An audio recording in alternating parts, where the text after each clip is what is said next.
Serang bayangannya, Gusti. Masalahnya, siapa yang akan menutupkan batu lingga yang sangat besar itu? Tapi yang ingin saya tahu, dari mana Pangeran Suryapati?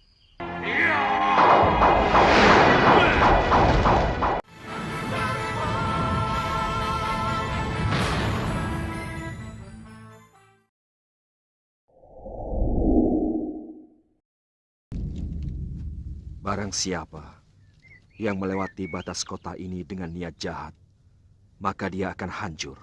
Aku memang pernah mendengar kisah itu. Seorang resi yang apesnya ada di bayangannya sendiri.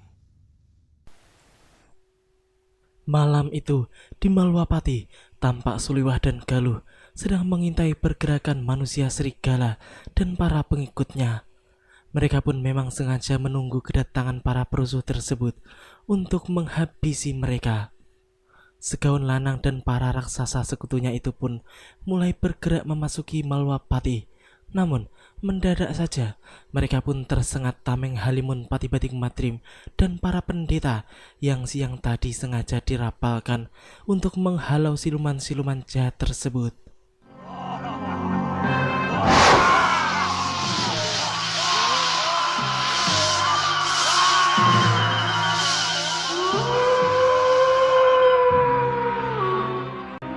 Dia sedang mendekat kemari.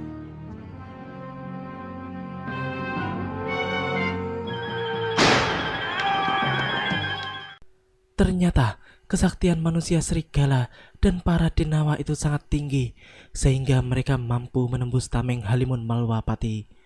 Suliwah dan Galuh yang sudah menanti kehadiran Segawan Tonggos pun kemudian langsung menyerangnya secara bersamaan. Namun tak lama kemudian, para raksasa sakti itu pun muncul dan membantu manusia jelek tersebut. Akan tetapi, di saat-saat itulah Prabu Angling Dharma dan Pati-Batik Matrim muncul secara bersamaan untuk membantu Suliwah serta Galuh.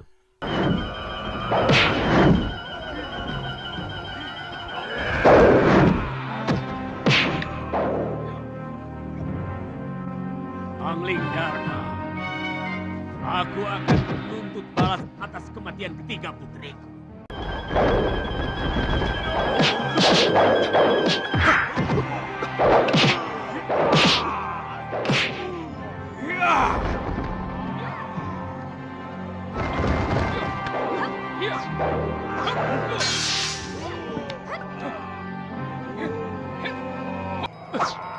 Serang bayangannya, Gusti.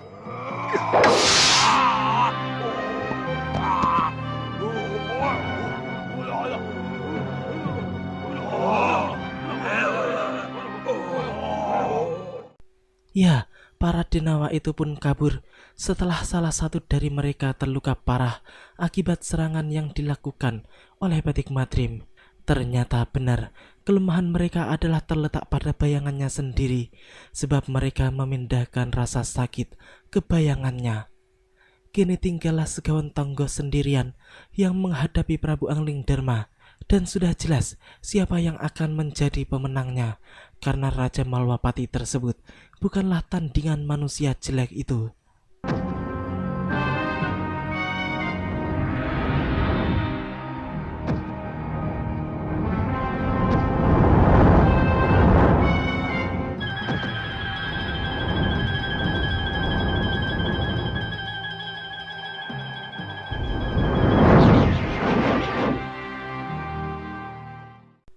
Akhirnya, manusia jelek itu pun berhasil kabur ke alam maya sebelum dirinya mampus di tangan Angling Dharma.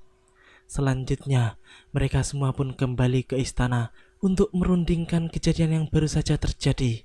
Sang Prabu pun kemudian berkesimpulan bahwa para raksasa itu pasti hanya diperalat saja oleh Segawan Lanang, sebab ilmu kesaktian mereka sangat berbeda. Sedangkan Pati-Batik Matrim begitu kagum dengan Suliwah yang dengan cepat mengetahui kelemahan dari para denawa tersebut. Sebenarnya, saya ingin bertanya lebih jauh lagi kepada Suliwah. Dari mana dia menemukan rahasia kelemahan raksasa itu tadi? Tadi dia mengatakan dibisiki gurunya. Tapi gurunya yang mana? Oh ya lo. Kemana Suliwah? Kenapa tidak langsung kemari? mungkin masih di geria tamu, Gusti Prabu. Katanya ada sesuatu yang mau diambil. Ternyata Suliwah sedang bertemu dengan gurunya, yaitu Pangeran Suryapati, yang memang selalu mengikuti jejak pemuda tersebut. Kini sang guru pun memberitahukan kalau beliau telah menemukan tempat persembunyian manusia serigala dan para denawa tersebut, yaitu pada sebuah gua di pinggiran desa Gayam. Eyang Suryapati pun kemudian menjelaskan bahwa Kaladama yang ditusuk oleh Pati Batik Madrim terluka sangat parah, sehingga hal itu jelas membuat mereka keteteran, bahkan mungkin tidak lama lagi ia akan tewas. Hal itu menandakan bahwa Suliwah telah berhasil mengalahkan mereka.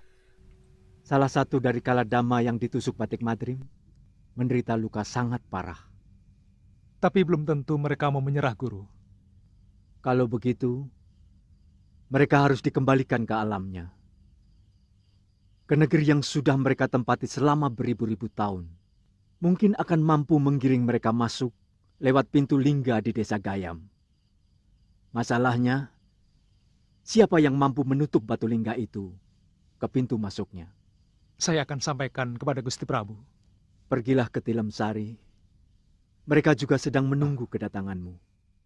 Setelah mendapatkan kabar yang sangat penting itu, Suliwah pun kemudian segera menuju Tilem Sari sesuai dengan perintah Eyang Suryapati.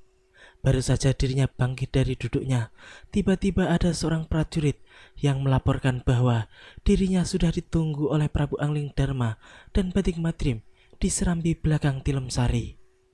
Di sisi lain, tampak salah seorang raksasa yang terkena tusukan Batik Madrim sedang mengalami luka yang sangat parah. Perutnya pun sampai bocor dan mereka semua panik sebab mereka tidak mampu untuk menyembuhkannya. Segawon Tonggos yang melihat semua itu pun juga tidak bisa berbuat apa-apa. Dirinya pun kemudian justru kembali mengobarkan api dendam kepada Malwapati. Namun kali ini raksasa itu pun marah dibuatnya. Besok kedaton Malwapati, kita ratakan dengan tanah. Diam kau Segawon. Kami tidak ada urusan dengan negeri Malwapati. Itu urusanmu sendiri. Tapi ini juga urusan kalian. Karena Prabu Angling Dharma adalah keturunan Aji Saka.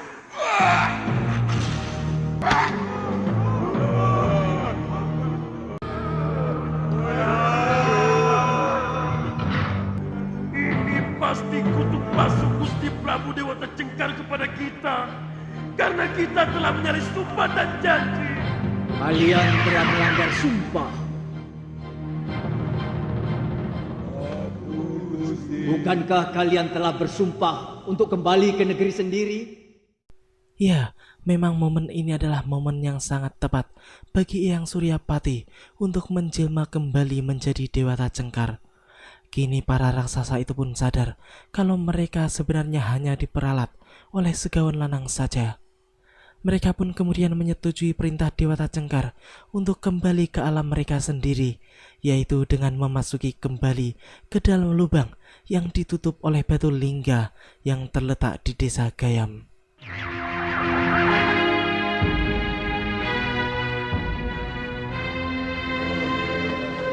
Benar-benar bodoh. Tunggu.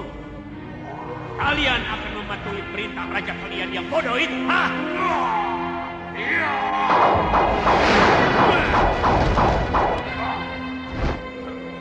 Sekali lagi kau berani menghina junjungan kami. Tubuhmu akan kami rencah sampai hancur, Segawon Lanang. Kini kita kembali lagi kepada Suliwah yang pada saat itu telah sampai di Tilem Sari.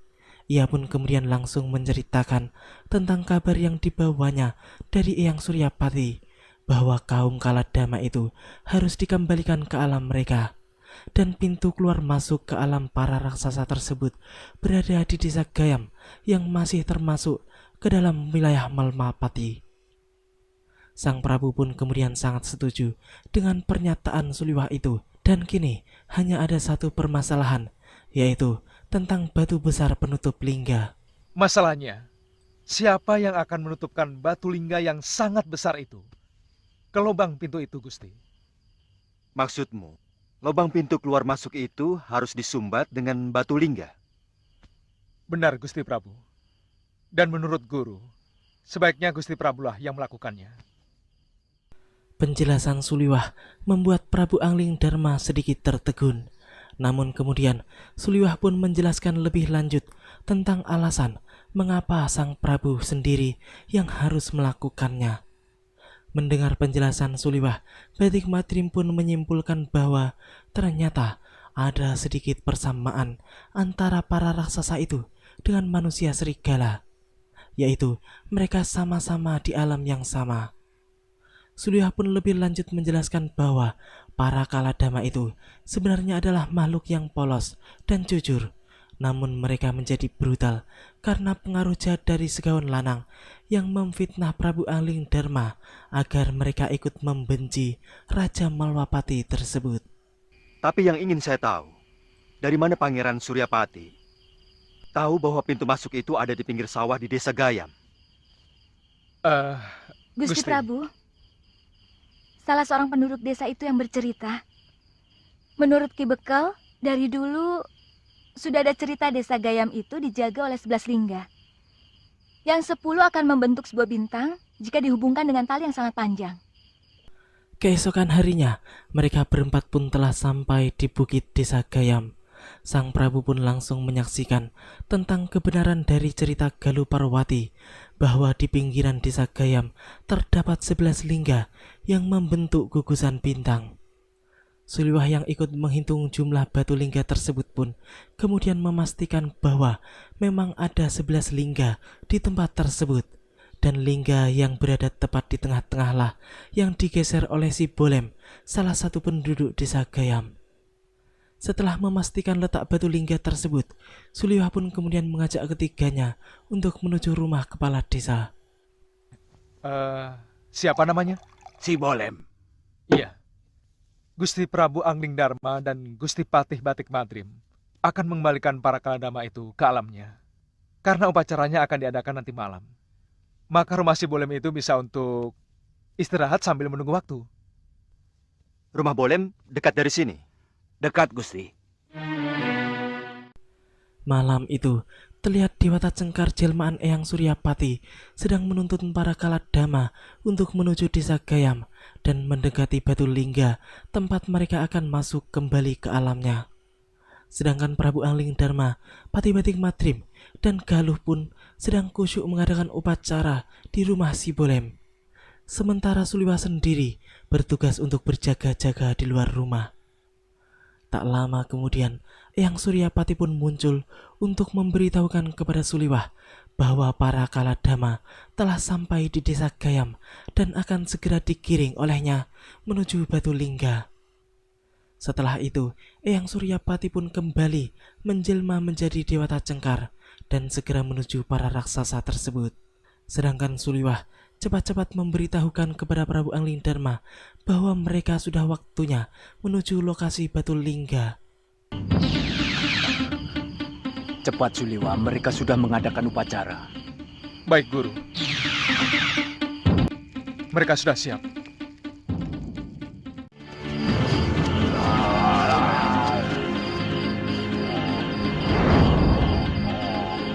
Kurestui kalian, ulanglah satu demi satu.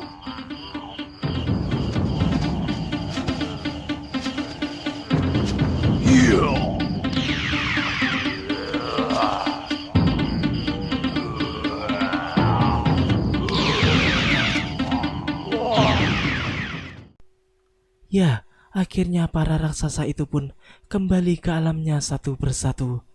Setelah semuanya masuk ke dalam lubang, Dewata Cengkar pun menyuruh Prabu Angling Dharma untuk segera menutup lubang tersebut dengan batu besar penutupnya. Sang Prabu pun tidak menunggu waktu lebih lama lagi. Ia pun segera melaksanakan perintah Eyang Suryapati dengan menggunakan ilmu meliwis putih andalannya untuk mengendalikan batu besar tersebut.